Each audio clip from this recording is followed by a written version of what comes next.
नमस्कार। आपका अपने YouTube चैनल पर हार्दिक स्वागत है। आज हम पावलोव के कुछ महत्वपूर्ण क्वेश्चनों पर चर्चा करेंगे जो गत वर्ष एग्जाम में पूछे गए हैं और आगे भी आने की संभावना है। इनका कॉन्सेप्ट जानेंगे कि किस कॉन्सेप्ट बेस पर एग्जामिनर क्वेश्चन पुट करता है। जैसा कि अपने समय की बचत के लिए पहले से ही क्वेश्चन बोर्ड पर लिख रखा है। क्वेश्चन क्या कह रहा है? राजू खरगोश से डरता था। शुरू में खरगोश को राजू से काफी दूर रखा गया। आने वाले दिनों में हर रोज खरगोश और राजू के बीच की दूरी कम कर दी गई। अंत में राजू की गोद में खरगोश को रखा और राजू खरगोश से खेलने लगा। यह उदाहरण है। एक बार ध्यान से थोड़ा स्लो क्वेश्चन बोलता हूं। राजू खरगोश से डरता था। पहले राजू खरगोश से डरता था। शुरू में खरगोश को राजू से काफी दूर रखा गया। राजू से खरगोश को काफी दूर रखा गया। शुरुआत की बात कर रहा है। आने वाले दिनों में हर रोज खरगोश और राजू के बीच की दूरी कम कर दी गई। धीरे धीरे दूरी कम करते गए राजू और खरगोश के बीच की। अंत में राजू की गोद में खरगोश को रखा गया। एक साथ नहीं कर रहे हैं, धीरे धीरे दूरी कम करें। दूरी कम करने के पश्चात एक दिन राजू की गोद में खरगोश को रख दिया और राजू खरगोश से खेलने लगा। यह उदाहरण है।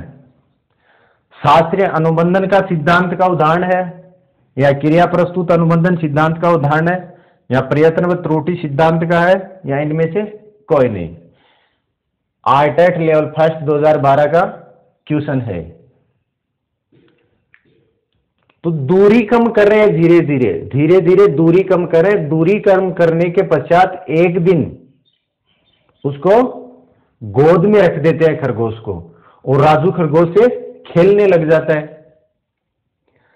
आपने पिछले वीडियो में बताया था आपको अल्बर्ट का प्रयोग। उनको चूहों से दूर किया गया था। वो भी तो धीरे धीरे प्रोसेसिंग कर रहे थे और धीरे धीरे धीरे चूहों को अल्बर्ट से दूर कर दिया गया। पहले चूहों से अल्बर्ट को काफी लगाव था। एक समय ऐसा आया, क्योंकि हम डरावनी ध्वनि निकाल रहे थे। जब भी चूहा उसके पास आ रहा था तो डरावनी ध्वनि निकाल रहे थे, और धीरे धीरे अल्बर्ट उन चूहों से ही डरने लग गया। और चूहों से ही क्या, हर एक उस सफेद वस्तु से डरने लग गया जिसके फर हैं। वो खरगोश है, या कोई गुड़िया है, या कोई घुड़ा है, ऐसा मतलब कोई भी चीज जिसके फर निकले हुए हैं, उनसे सबसे ही वो अलग होने लग गया, मतलब दूर होने लग गया।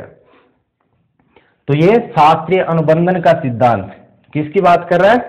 शास्त्रीय अनुबंधन के सिद्धांत की। क्योंकि ये धीरे धीरे हम क्या कर रहे हैं, उसको खरगोश से कनेक्ट कर रहे हैं। एक दिन खरगोश को उसकी गोद में बिठा देते हैं और वो खेलने लग जाता है। तो यहां क्या कर रहा है वो? उद्दीपक सामान्यकरण की तरह ही तो कर रहा है, जो कल आपको बताया था, वही अल्बर्ट वाले एक्सपेरिमेंट से। अब नेक्स्ट क्वेश्चन की बात करते हैं हम। नेक्स्ट क्वेश्चन क्या है? नेक्स्ट क्वेश्चन, पहले आपको पावलोव की जो कंफ्यूजिंग क्वेश्चन है उसको पहले हम लेते हैं कि कंडीशनल स्टिम्युलस, अनकंडीशनल स्टिम्युलस, इनसे पर्सन कैसे एग्जामिनर एग्जाम में पूछता है, वो हम आपको हल करवाएंगे। अभी क्वेश्चन क्या है, मैं आपको अनुबंध होने के लिए घटनाओं का उपयुक्त क्रम दे रखा है।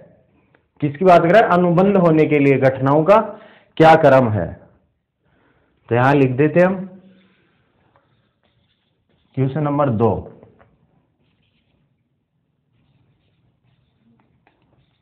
अनुबंध होने के लिए घटनाओं का क्रम।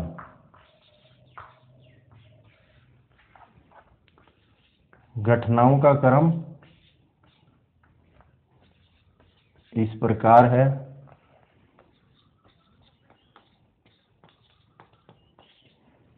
अब आपको उस क्रम को देखना है कि क्रम कौन सा है और क्रम कैसे है। उस क्रम को समझना है और क्रम को समझते ही पूरा जो पावलोव का सिद्धांत है वो समझ में आ जाएगा। फर्स्ट ऑप्शन दे रखा है इसमें यूसीएस प्लस यूसीआर, यूसीएस प्लस यूसीआर, आगे क्या दे रखा है सीएस। सेकंड ऑप्शन दे रखा है CS plus CR, CS plus CR और इनसे बना है यूसीआर। थर्ड ऑप्शन दे रखा है यूसीएस प्लस सीएस और इनसे सीआर। और फोर्थ ऑप्शन दे रखा है CS plus UCS, CS plus UCS और इनसे बन रहा है यूसीआर। अब आपको इनकी घटनाओं का क्रम देखना है कि कौन सा क्रम इनमें से सही दे रखा है। यूसीएस प्लस यूसीआर से सीएस जब आप अनकंडीशनल स्टिमुलस और अनकंडीशनल रेस्पॉन्स साथ दे सकते हैं, यहां रेस्पॉन्स की बात कर रहा है और प्रतिक्रिया क्या आ रही है, अनुक्रिया क्या हो रही है, कंडीशनल स्टिमुलस, ये तो उद्दीपक है। इन्होंने पहले ही अनकंडीशनल स्टिमुलस के साथ अनकंडीशनल रेस्पॉन्स को जोड़ करके दे रहे हैं, तो ये ऑप्शन तो गलत है। अब बात करें कंडीशनल स्टिमुलस और कंडीशनल रेस्पॉन्स, फिर रेस्पॉन्स की बात हो रही है। कंडीशनल स्टिमुलस और कंडीशनल रेस्पॉन्स और इनसे अनकंडीशनल रेस्पॉन्स, क्या रेस्पॉन्स तो साथ में दे ही नहीं रहे हैं ना। और पिछले वीडियोस में आपको आसानी से समझाया था बहुत ही सरल तरीके से, unconditional stimulus plus conditional stimulus दे तो रहा है सही, दोनों स्टिमुलस हैं, दोनों ही उद्दीपक है, अनकंडीशनल स्टिमुलस और कंडीशनल स्टिमुलस। लेकिन आपको पता है जब कंडीशनल स्टिमुलस और अनकंडीशनल स्टिमुलस दोनों साथ साथ दिए जाते हैं तो रेस्पॉन्स क्या आता है, कंडीशनल नहीं आता है। ये गलत है, कंडीशनल रेस्पॉन्स नहीं आता है, तो ये भी गलत हो गया। एक बार क्वेश्चन पर चलते हैं, फिर ये भी बता देंगे क्या आना चाहिए यहां पर। फिर फोर्थ ऑप्शन है conditional stimulus plus unconditional stimulus. यहां ये बात करता है घंटी की।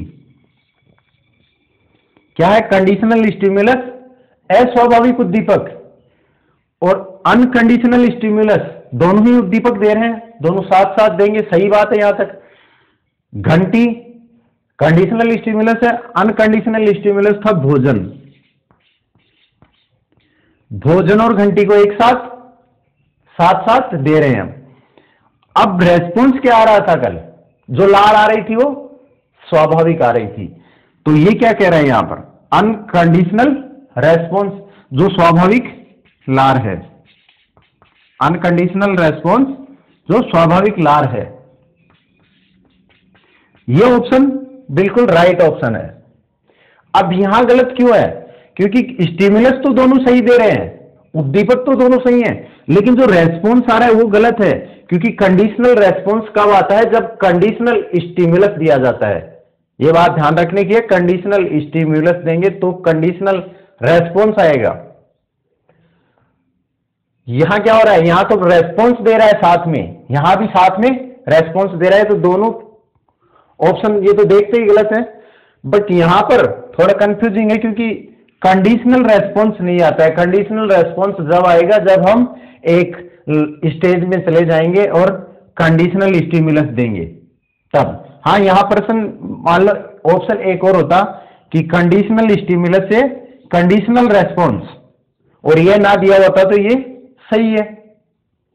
दूसरा ऑप्शन और इनमें से काट करके दिया होता कि अनकंडीशनल स्टिमुलस से अनकंडीशनल रेस्पॉन्स, ये भी सही था। यहां इन्होंने कंडीशनल पहले लगाया है, यह भी बिल्कुल सही क्वेश्चन है। तो इसका आंसर है कंडीशनल स्टिमुलस से अनकंडीशनल स्टिमुलस, और इनसे जो प्राप्त होगी अनुक्रिया वो क्या है? अनकंडीशनल रेस्पॉन्स, स्वाभाविक लार। आपको बताया था जो कंडीशनल रेस्पॉन्स आएगा वो अस्वाभाविक लार है, जो अनकंडीशनल रेस्पॉन्स आएगा वो स्वाभाविक लार है। ये यू के इस फेर में मत रहना, ये स्वाभाविक है। आप अन लगते ही अस्वाभाविक, आपको कल भी बताया था पिछले वीडियो में भी, लेकिन ये बात ध्यान रखने की है, अनकंडीशनल का अर्थ होता है स्वाभाविक और कंडीशनल का अर्थ होता है अस्वाभाविक। तो ये क्वेश्चन, ऐसा क्वेश्चन कई बार कंफ्यूज करने वाला होता है। बस सिर्फ देखने के हमारे नजरिए से फर्क हो जाता है कि हम क्वेश्चन को सही तरीके से नहीं पढ़ पाते हैं कि ये कंडीशनल है, ये रेस्पॉन्स दे रहा है। अगर रेस्पॉन्स की बात आती है तो आपको पता है रेस्पॉन्स तो उद्दीपक देने के बाद में आएगा। क्या उद्दीपक के साथ ही रेस्पॉन्स देंगे तो फिर क्या मतलब निकला? तो यहां तक ये समझ में आ गया होगा ये प्रश्न अच्छे से। और इसको समझने के पश्चात पावलोव का ऐसा कोई क्वेश्चन नहीं है थ्योरी से जो समझ में नहीं आ सकता। अब बात करते हैं नेक्स्ट क्वेश्चन की। अब जो क्वेश्चन है वो थोड़े लेंथी क्वेश्चन है। जो पहले हमने क्वेश्चन किया है उस हिसाब से लेंथी क्वेश्चन ज्यादा आते हैं, क्योंकि उदाहरण, कोई भी उदाहरण देगा और उससे सिद्धांत ज्यादा पूछता है इनमें।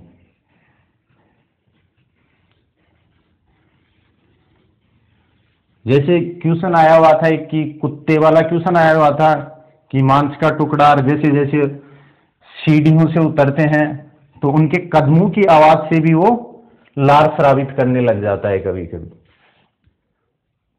नेक्स्ट क्वेश्चन की बात करें हम, पहले एक छोटा क्वेश्चन ले लेते हैं जो आपको कल बताया भी था, स्टेटमेंट परसों वाले वीडियो में बताया था। किसने कहा था कि तुम मुझे एक बालक दो, मैं उसे कुछ भी बना सकता हूं?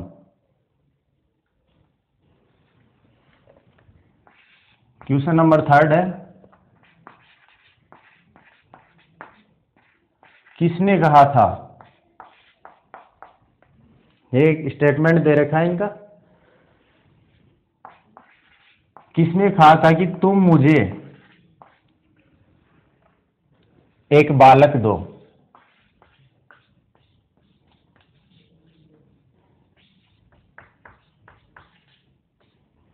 तुम मुझे एक बालक दो, मैं उसे कुछ भी बना सकता हूं। मैं उसे कुछ भी बना सकता हूं।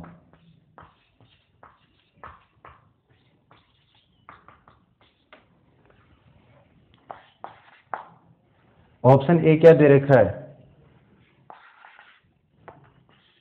वुडवर्थ। ऑप्शन बी है स्किनर। ऑप्शन सी दे रखा है क्रो, और ऑप्शन डी है वाटसन। कल हमने बात भी की थी, क्या कहा था उन्होंने? एक स्टेटमेंट है उनका कि 1 दर्जन नवजात शिशु मुझे दीजिए, आप जो कहेंगे वो मैं बना दूंगा उनको, चाहे डॉक्टर बनवाओ, चाहे इंजीनियर बनवाओ, चाहे शिक्षक बनवाओ। और यहां तक भी कहा था उन्होंने कि चाहे मैं उनको चोर भी बना सकता हूं और भिखारी भी बना सकता हूं। तो ये स्टेटमेंट है वाटसन का। तो ये परिभाषा भी काफी बार एग्जाम में पूछी जाती है, ध्यान रखने की बात है कि तुम मुझे एक बालक दो, मैं उसे कुछ भी बना सकता हूं। किसने कहा था? वाटसन ने।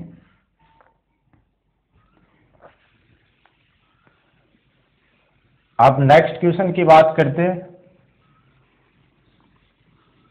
आप चाहो तो मैं, थोड़ी लेंथी क्वेश्चन है, थोड़ा समय लेंगे, लिखने में टाइम लगेगा, पर फिर भी मैं आपको समझा देता हूं। पावलोव के प्रयोग में कुत्ता न केवल मांस प्रदाता के मांस सीधे मुंह में रखने से लार टपकाता है। क्या कह रहा है क्वेश्चन में कि आप मांस को सीधे मुंह में रखेंगे तब वो कोई लार टपकाएगा, ऐसा नहीं है। किंतु इससे पहले भी, अर्थात जब सीढ़ियों से नीचे आने वाले प्रशिक्षक के कदमों की आवाज सुनता है, इस समवर्ती को क्या कहा जाता है? आप चाहो तो मैं बोर्ड पर लिख देता हूं। पावलोव के प्रयोग में क्वेश्चन नंबर 4 है। पावलोव के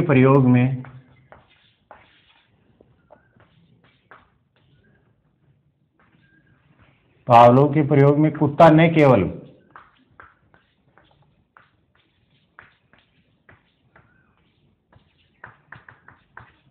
मांस प्रदाता, देने वाला मांस को, उसके मुंह में मांस प्रदाता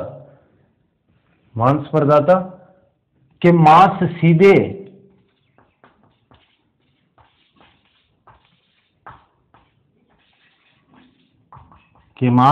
मुंह में रखने से लार टपकाता है।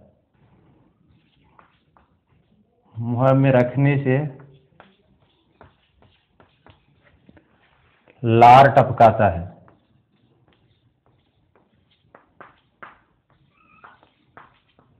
किंतु इससे पहले भी,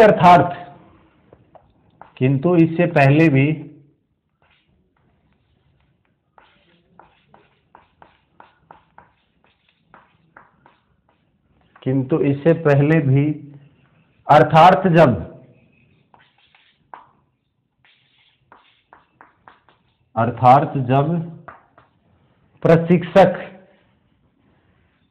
या सीढ़ियों से नीचे आने वाला प्रशिक्षक, जब सीढ़ियों से नीचे आने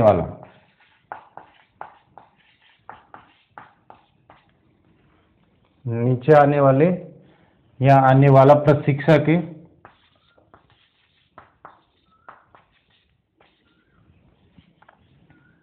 के कदमों की आवाज सुनता है। प्रशिक्षक के कदमों की आवाज सुनता है,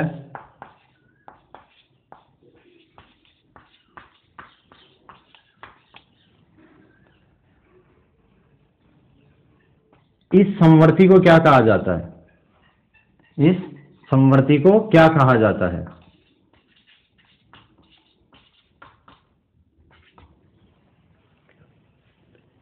ऑप्शन देख लीजिए। ऑप्शन क्या दे रखे हैं? फर्स्ट ऑप्शन है बिना शर्त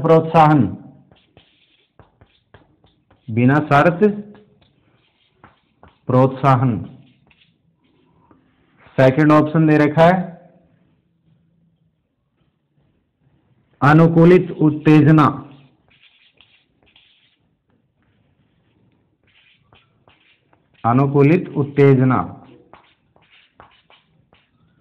और थर्ड ऑप्शन है तत्परता। और डी ऑप्शन दे रखा है इनमें से कोई नहीं।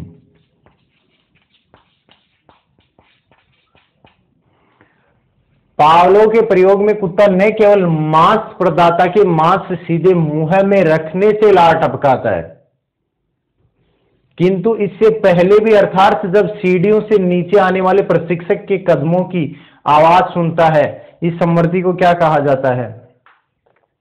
आपको पता है कि जब हम भोजन दे रहे थे, भोजन के साथ में घंटी को कनेक्ट कर रहे थे, तो भी एक वक्त कुत्ता लार स्रावित कर रहा था। वही बात यहां हो रही है।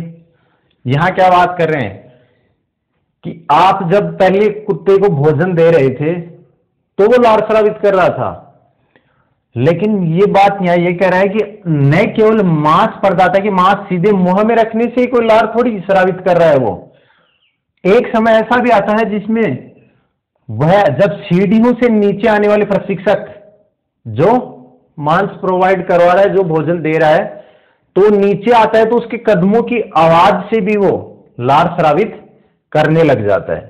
तो इसको क्या कहते हैं? बिना शर्त प्रोत्साहन।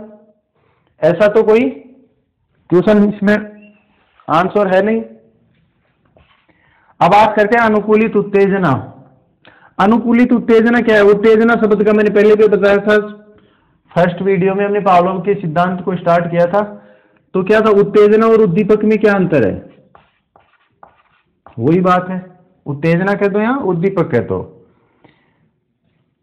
अभी इस क्वेश्चन, इस ऑप्शन पे बात करते हैं तत्परता, ऐसा कुछ नहीं है, इसमें भी कुछ नहीं है। आंसर अनुकूलित उत्तेजना, कंडीशनल स्टिमुलस। किसकी बात कर रहा है? कंडीशनल स्टिमुलस की। क्योंकि जब कंडीशनल स्टिमुलस तो कंडीशनल रेस्पॉन्स भी तो दे रहा है ना। अभी पीछे भी हमने बात किया कि कंडीशनल स्टिमुलस क्या है? उनके कदमों की आवाज, अस्वाभाविक उद्दीपक हो रहा है वहां पर, क्योंकि उनके कदमों की आवाज से भी क्या कर रहा है कुत्ता? लार स्रावित कर देगा, क्योंकि वो एक दिमाग में उसके संकेत बन गया है कि रोजाना ऐसे ही आता है प्रशिक्षक और हमें भोजन प्रोवाइड करवाता है। तो ये कंडीशनल स्टिमुलस से कंडीशनल रेस्पॉन्स यहां अस्वाभाविक लार उत्पन्न करेगा। क्या होगा? अस्वाभाविक लार। यहां तक आपको समझ में आ गया? अब नेक्स्ट क्वेश्चन में आपको वैसे ही बता देता हूं, लिखने में काफी लंबा समय, ऐसे ही क्वेश्चन पुट किए जाते हैं एग्जाम में, तो आप इसको समझ लीजिए। वैसे ही एक बच्चे को लाल गुलाब का कांटा चुभ गया, कुछ शॉर्ट लिख देता हूं। एक बच्चे को लाल गुलाब का कांटा चुभ गया, जिससे उसे काफी चोट पहुंची। क्या हो रहा है? जिससे उसे काफी चोट पहुंचती है। आगे चलकर वो लाल पोशाक या किसी भी लाल चीज को देखकर डरने लगा। क्या कर रहा है यहां पर? लाल गुलाब का कांटा चुभ गया। चुभा तो लाल गुलाब का कांटा, गुलाब थोड़ी ना चुभा, तो कांटा ही तो चुभा है। और ऑब्वियसली बात है कि कांटा चुभेगा तो दर्द तो होगा। अब ये बात क्या कर रहा है यहां? कांटा चुभेगा, दर्द होगा। अब क्या हो रहा है? स्वाभाविक है या अस्वाभाविक? कांटा चुभेगा तो कांटा तो दर्द हो रहा है, तो स्वाभाविक अनुक्रिया हो रही है वहां पर। और कांटा क्या है? स्वाभाविक उद्दीपक के रूप में कार्य कर रहा है। लेकिन हर उस लाल चीज से डरना, ये क्या हो रहा है? ये तो कंडीशनल हो गया भाई। हर एक लाल चीज से तो कोई दर्द हुआ नहीं, ना ही लाल चीज चुभी, ना ही लाल गुलाब चुभा। जो उस लाल गुलाब में कांटा था वो चुभ गया। अब लाल गुलाब तो हाईलाइट था, वो दिख गया, तो हर एक लाल चीज से डर रहा है। तो यहां ऑप्शन क्या दे रहा है? ऑप्शन ये पूछ रहा है कि उद्दीपक सामान्यीकरण है, अनुक्रिया सामान्यीकरण है, उद्दीपक एवं अनुक्रिया दोनों सामान्यीकरण है, या न तो उद्दीपक सामान्यीकरण और वह नहीं अनुक्रिया सामान्यीकरण। यहां एक ऑप्शन पे बात कर रहा है कि उद्दीपक सामान्यीकरण। क्या बात कर रहा है? उद्दीपक सामान्यीकरण, उद्दीपक सामान्यीकरण, स्टिमुलस जनरलाइजेशन। सेकंड ऑप्शन में बात कर रहा है अनुक्रिया सामान्यीकरण, रेस्पॉन्स जनरलाइजेशन।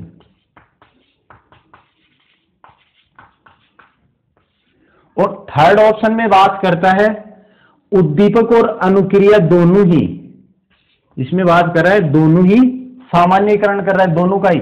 और फोर्थ ऑप्शन में कर रहा है न तो उद्दीपक की बात करता है और न ही अनुक्रिया की।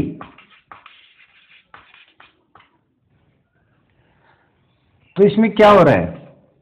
लाल गुलाब का कांटा चुभ गया और उससे दर्द हुआ, या उससे उसको पीड़ा हुई, काफी चोट पहुंच चुकी। अब वो हर एक लाल चीज को देखकर डरने लगता है, चाहे वो कुछ भी हो। तो ये क्या कर रहा है? उद्दीपक सामान्यीकरण है। उद्दीपक सामान्यीकरण, पहले भी उद्दीपक सामान्यीकरण के ऐसे ही 2 क्वेश्चन पहले लिए हैं। अभी जस्ट फर्स्ट क्वेश्चन था, वो भी इसी पर आधारित है। और कल मैंने बात की थी, वो इसी की बात कर रहा था कि भाई उद्दीपक सामान्यीकरण में कि जैसे लाल गुलाब का कांटा चुभ जाता है, और हर एक उस लाल वस्तु से डरना, या आप अल्बर्ट वाले प्रयोग से समझ सकते हैं कि अल्बर्ट धीरे धीरे चूहों से के बजाय खरगोश से भी डरता है, हर एक उस फर वाली चीज से डरने लग जाता है। तो ये क्या कर रहा है, उद्दीपक सामान्यीकरण की बात करता है यहाँ पर। ठीक है, यहां तक आपको क्लियर हो गया होगा। हमने पावलोव के कुछ गत वर्ष परीक्षाओं में पूछे गए महत्वपूर्ण प्रश्नों का अध्ययन किया है, और पावलोव महोदय की जो थ्योरी थी, जो सिद्धांत था, शास्त्रीय अनुबंधन सिद्धांत, क्लासिकल कंडीशनल थ्योरी, उसके बारे में स्टडी कर ली। अब बात करेंगे हम एक नए टॉपिक के ऊपर जो एग्जाम की दृष्टिकोण से महत्वपूर्ण है। धन्यवाद, मिलते हैं नेक्स्ट वीडियो में।